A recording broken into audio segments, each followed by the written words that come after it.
Bandeirantes 7 e 2, a gente começa com um dos principais destaques do fim de semana, que tem repercussão para hoje, a morte do presidente do Irã, Ebrahim Raisi. Quem está com a gente é a Beatriz Ferretti, do canal Band News TV, para trazer mais informações. Beatriz, bom dia.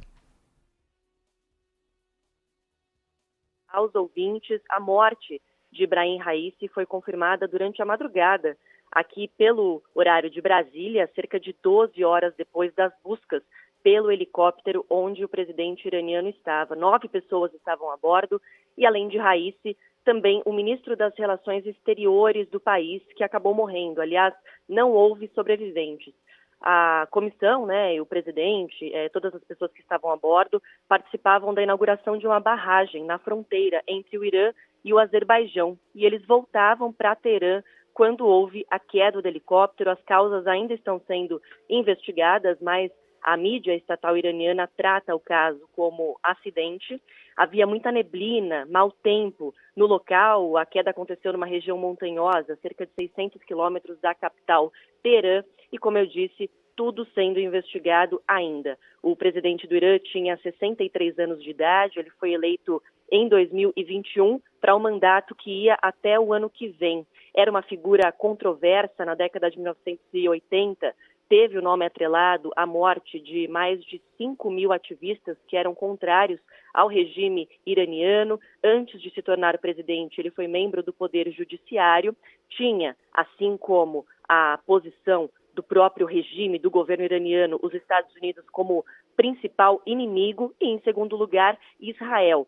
Tanto que já deu declarações polêmicas, por exemplo, de que não tem certeza que o Holocausto aconteceu e também que Israel não tem o direito de existir. A morte do presidente iraniano acontece semanas depois de um alto ponto de tensão entre Israel e Irã, quando o regime iraniano realizou pela primeira vez na história ataques diretos contra Israel.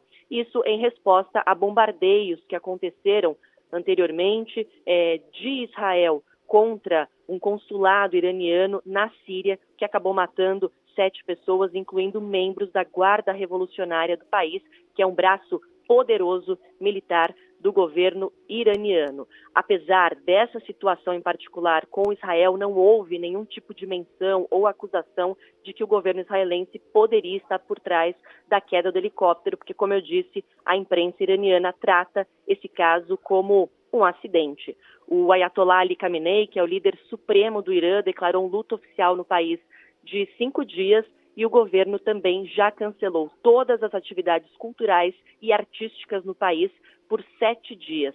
O ministro das Relações Exteriores morto já tem um sucessor, por enquanto, será um ministro interino. E quem vai assumir esse cargo, por enquanto, é um principal negociador das relações exteriores do Irã, que inclusive era uma figura que tinha negociações indiretas com os Estados Unidos sobre questões nucleares e também trocas de prisioneiros. Volto com você, Ana e Luiz. Obrigada, Beatriz Ferretti. Bandeirantes 7 e 6. Seguimos falando sobre a morte do presidente iraniano, agora com Felipe Killing, correspondente do Grupo Bandeirantes de Comunicação em Londres, para falar quem era o presidente, mais informações sobre ele, Ebrahim Raisi. Bom dia, Felipe Killing. Bom dia. Bom dia, Luiz. Bom dia, Ana, e a todos que nos acompanham. Ebrahim Raisi era um ultraconservador, entrou na política iraniana ainda na década de 80. Ele foi responsável por participar de um comitê que acusou e depois condenou milhares de iranianos à morte. Isso logo após a Revolução Islâmica em 79. Boa parte da população iraniana não gosta desse ultraconservador. Foi com ele também que aconteceram diversas repressões a manifestações populares, recentemente por conta da morte de Mahsa Amini, uma jovem curda que foi morta pela polícia por não estar usando o véu da forma correta, e ele chegou ao poder justamente vindo dessa ala mais ultraconservadora da política iraniana, por meio de uma carreira no judiciário.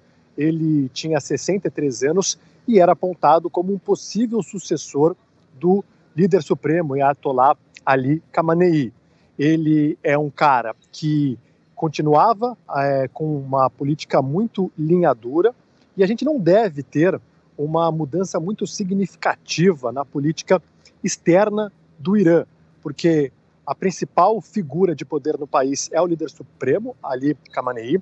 Tem também uma ala muito forte, que é a Guarda Revolucionária, o exército do país. Há também um parlamento, aconteceram eleições parlamentares recentemente, e ele era um cara que não tinha uma popularidade muito grande. Quando foi eleito em 2021, menos de 50% da população foi às urnas, a menor taxa de votação desde a Revolução Islâmica em 79. Haveria novas eleições no ano que vem, mas agora a gente deve ter um pleito em até 50 dias, é isso que manda as regras do país. Então, o vice-presidente deve convocar um pleito em até 50 dias. Lembrando que ele estava a bordo de um helicóptero Bell 212, que tinha quase 50 anos, uma aeronave bastante antiga, que foi produzida nos Estados Unidos, depois a produção passou para o Canadá, um helicóptero sem radar, apenas com navegação visual, né? Só o piloto conseguia só ter uma ideia do que estava acontecendo por olhos, né? E estava um tempo ruim, com neblina, região montanhosa. Então, a princípio, estão tratando como um acidente por conta das condições climáticas. Muito obrigado, Felipe Killing, Bandeirantes 7 e 9.